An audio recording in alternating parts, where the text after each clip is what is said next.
One of the most sparsely populated nations on Earth, Botswana, is home to just 2 million people, most of whom live in the challenging environmental conditions of the semi-arid countryside. The high unit costs associated with operating and maintaining water schemes have left many communities without a reliable water source for extended periods. Now, a unique community water supply scheme has brought a reliable supply of water to the people of the rural village of Habu in northwest Botswana.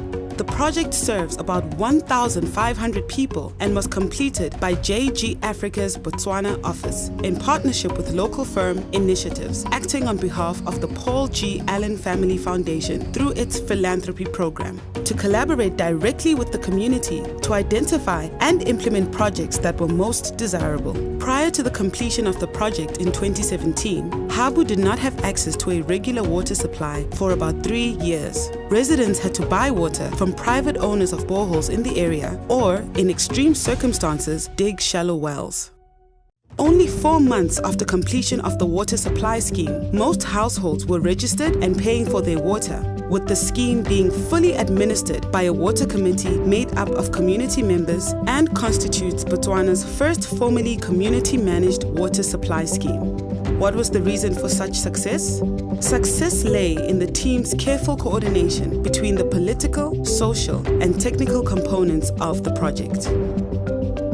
So the Botswana government had identified community-based management as a feasible solution to the challenges that had hindered their attempts to provide water security to people, particularly in rural areas in the past.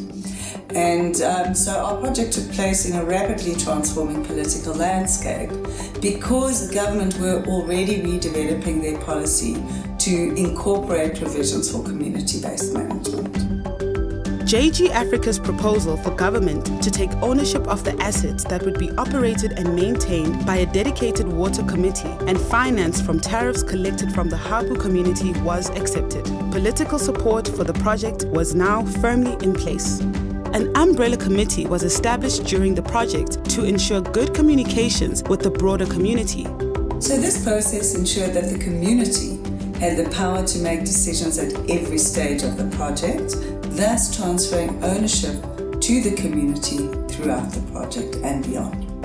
From this base, a water user committee was established and trained in Botswana on both technical and governance issues.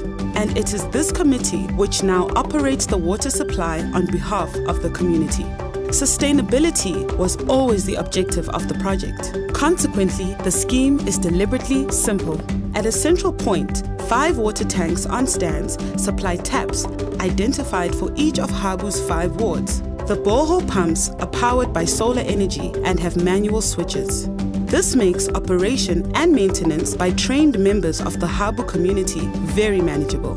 Owing to an additional donation of infrastructure from the Franklin Wells for the World Foundation, the team was able to install 2 boreholes instead of 1. The project continues to receive much acclaim from the Botswana government, with a rollout to other communities planned in the future. This bears testament to JG Africa's holistic approach that ensured political support and community buy-in right from the start.